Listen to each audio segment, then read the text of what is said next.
Welcome to the next edition of Just Candid, a Chitkara University's series with inspiring entrepreneurs and inspiring personalities from the globe. Today we have with us Mr. Sachin Gopalan, who is a serial entrepreneur and also a media baron in the past. He's based out of Indonesia and he's living there for the last over 2 decades, and born and brought up in Bangalore, raised in a defense background family. Here we have Mr. Sachin Gopalan, and let's talk about entrepreneurship and the global entrepreneurship scenario with Mr. Sachin. Welcome, Sachin, to Chitkara University. Thank you, Sumir. How are you doing today? I'm doing great, and it's a pleasure to be here. I'm really impressed with what you have built out here. I think this is phenomenal, and I've seen many facilities around the world. Thank you so much. Truly international standard, and congratulations. Thank you so much. We are dealing with the youth here, and we are trying to shape up their careers, and we are also looking at them to be the future entrepreneurs of the country. Sure. My question is that coming from a family background where there was not a permanent station because you come from a forces background, you've been moving all around. How does that contribute to your personality when you move and study in various schools and institutes throughout your education career? What does it add to as a personality of a person? Well, I think, Sumir, you put it right. Moving around is seen in an intimidating way by many people, but for a lot of people like us, I think that's a core DNA of my character and my personality. But I think what it has really taught me is diversity. Seeing the world at a young age and seeing the different kinds of people from different backgrounds, different religions, and different motivations and agenda.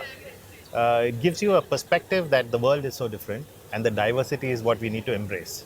Right. And as you go forward in working, you understand that diversity is the essence of every organization that you work with. And your ability to tap into that diversity is what makes you, be a social engine around, the communities that you work in. Right. So it's been a great experience. So it's been a great experience, and you always feel more confident and have an edge over your peers and otherwise. Well, I would think so because, you're looking at everything at a helicopter view. You get to see what's beyond what you're addressing.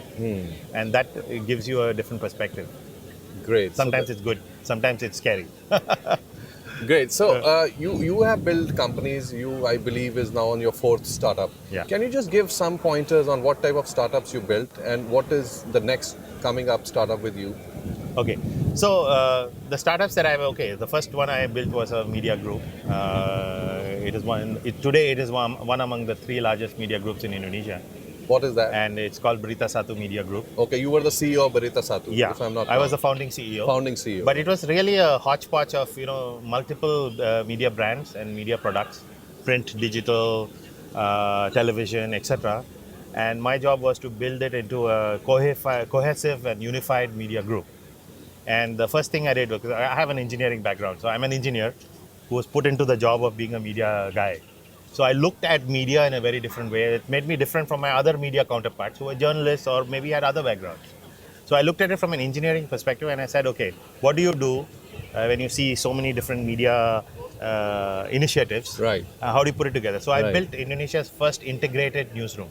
Oh, okay. So one newsroom that had an output of different media products, but essentially what was common was journalism. Right. The spirit of journalism was unifying the newsroom. And then you would have production people who would convert it into radio, into print, into television, etc. But the spirit of journalism was unified. So this was one Berita Satu Media House. Berita Satu Media House is one entity you built. I built conceptualized from scratch, and brought something new like the newsroom. That's what right. was the next startup and what happened next? So from there I moved into, I realized that as we go more and more into digital space and things start moving into the digital connectivity, there still is a core essence of people being connected to each other face to face. Right. So I built another startup called the Indonesia Economic Forum with a partner of mine who is a very experienced journalist. And we created a human interface for business people called the Indonesia Economic Forum. What we learned from that was basically people would stop going to these 3-day conferences or 2-day conferences because your attention span was very low. So our challenge was, how do you still engage very high level business government officials in a much shorter format? Okay. So we experimented, came up with a whole series of conferences, roundtables, ways Within to communicate Indonesia, it or within you have Indonesia. people coming from outside and joining the panel? We, Obviously. we had, of course, people Right. from all over the world. We had Right. speakers from all over. But And in a what was the format, goal? What was the goal? Okay, the goal was basically to create better understanding of the business, changing business scenario and the way people did business and the way people looked at opportunity. So we would address topics which were like, 40 years ahead, 50 years ahead. If you were to fast forward and if you were to imagine a scenario in a sector or whatever, and then how do you connect today to that 40 years ahead? So basically, you were doing visioning Futuring, exercises. yeah, future visioning. Okay, future visioning. Yeah. So Economic Forum very much focused on visioning the future rather than looking at what we have today or yesterday.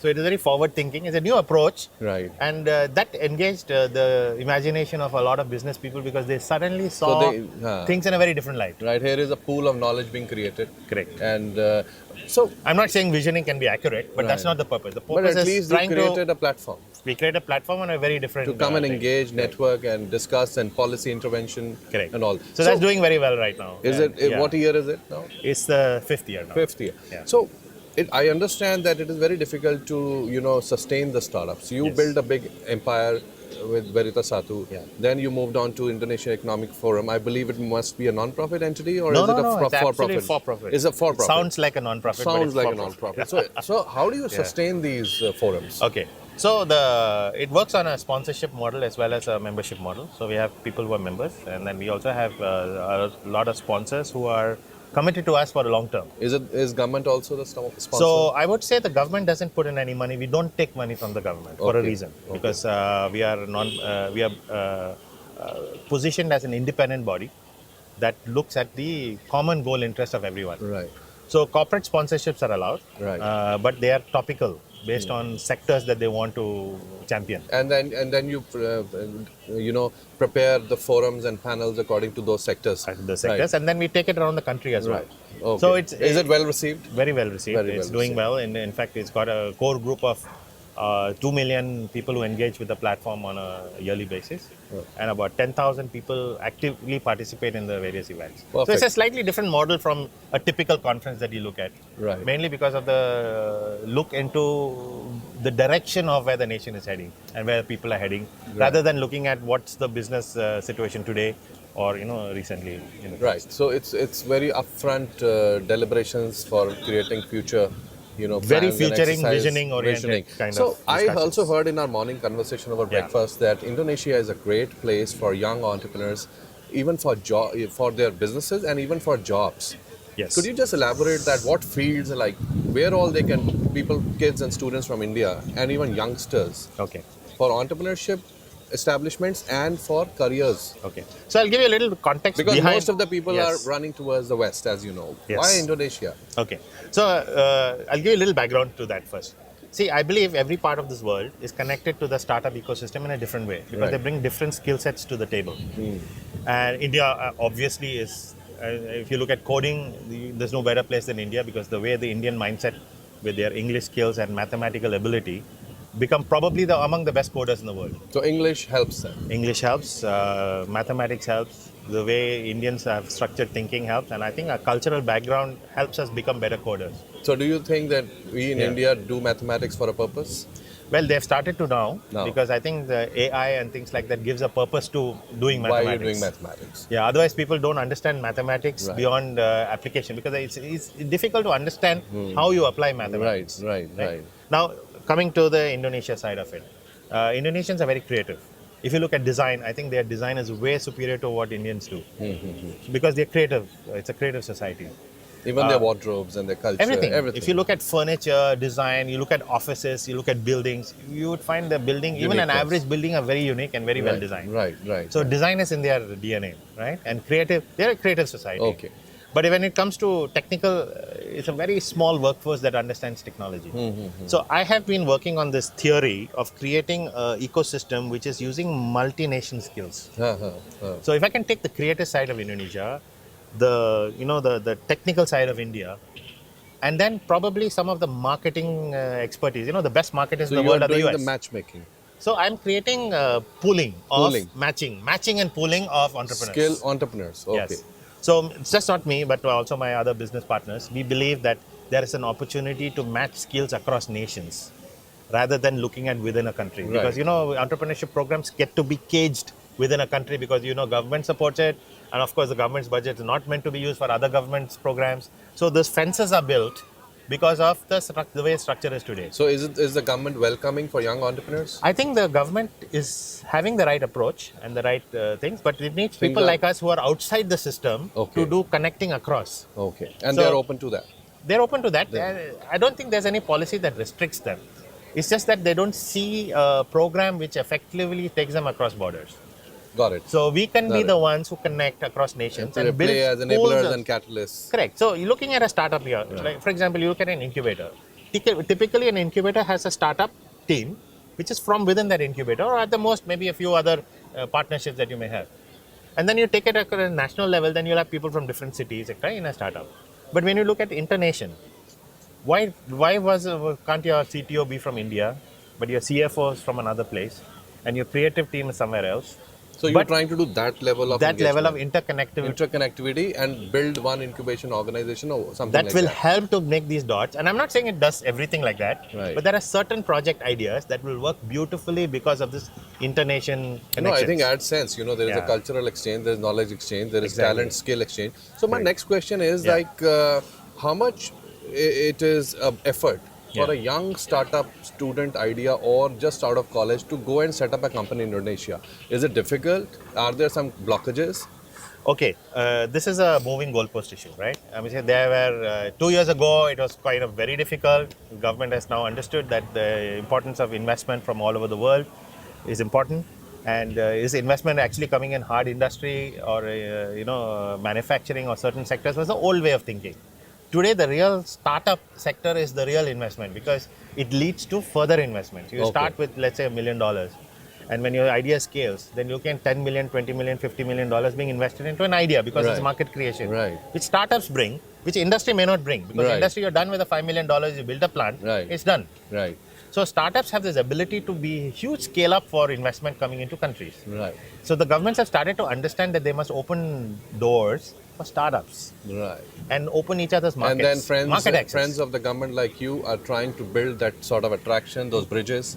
We are trying to be a part of the process which will take it there. It's not Right. yet there, but I think it's heading there whether you like it or not. Right. But the That's all- internation will it happen connectivity in is 10 years or 5 years or 2 years is up to us. So you are here with us for hosting the Indonesia Fund Fest. You Yes. know, what are your expectations of hosting a India Fund Fest Yeah. with international investors from India and abroad coming? Okay. What are your expectations? Okay, I would say that I want to observe, right? Because I'm looking at touch points. We do the Indonesia Fund Festival in Indonesia, in Jakarta. We've already done 2 years. And I've been And the seeing last one India. was at Bangalore Ritz-Carlton. That's right. Right. The India Fund Festival has been doing very well here. And we are finding that the model has evolved. The touch points are different.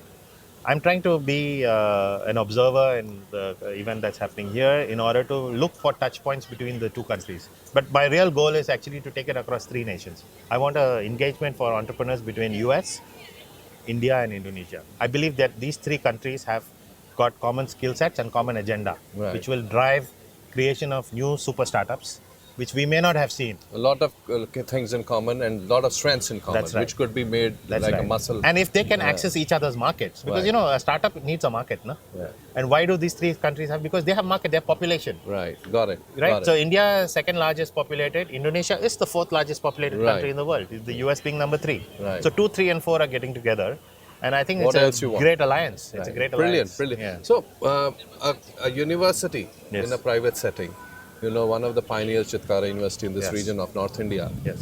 And how does it feel a university hosting a India Fund Fest? I think that is the best way to do it, because academia is the closest to youth. Right, Youth engagement actually happens on campus. right, As much as you may look at it, campus is an institution, it's a sense of belonging. And that spirit has to be carried forward. So you are So I'm very much in favor of because it you is the are- academia that must drive this. setting up this model and Yes. creating a high level of youth engagement Yes. and then try and create opportunity. So Correct. opportunity creation is one great outcome which could be Absolutely. from such engagements in India and Absolutely. abroad. Yeah. And I think we could go on and on, but we got to head for lunch and then Yeah. have a further chats and Sure, deliberations on what we are here for. Sure. It's been a sheer pleasure talking to you and extremely very candid. and welcome to Thank India. And it's your own country, but now you're staying in Indonesia. Yeah. But we are humbled to welcome you at Chitkara University, Yes. and on behalf of our management, staff, and students, thank you very much. Yeah, thank you, Sumit. It's a pleasure. And I must congratulate you. I think you've done a fantastic effort here. I've been around your campus today, and I'm really impressed with the way that you have built building a university is not you don't actually build a university, you build an institution. Actually, And then you build yeah. an engagement which goes across years. Thank you so much. Yes, and you've done that it's well. a great vision of our management, and Yes. all thanks to them to have faith in folks like us. And it is an honor to have you here again. We will leave the camera with your last message to our students right Okay. there. Hi to Chitkara University, all the students and the faculty. I think you, as an institution, are sitting on a great opportunity because universities that are new have a very different way of looking at how they contribute to the economy and to the social status of the world. Sitting in Chandigarh, you would have a perspective of the entire world today because you have access to all the resources that anybody else has in any other part of the world. So there's no difference being wherever you are located. However, what makes you different is your mindset and your ways of how you think you can engage with the rest of the world. You can do that from anywhere today, thanks to digital technology and connectivity. But I think having an ecosystem around you which is very supportive is the key. And what I've seen here in Chitkara today is the mindset to build youth engagement, which is amazing. And I have been to many places around the world, and I must really congratulate all of you for being a part of that. So wish you all the best, and I look forward to seeing great things from Chitkara in the future. Thank you.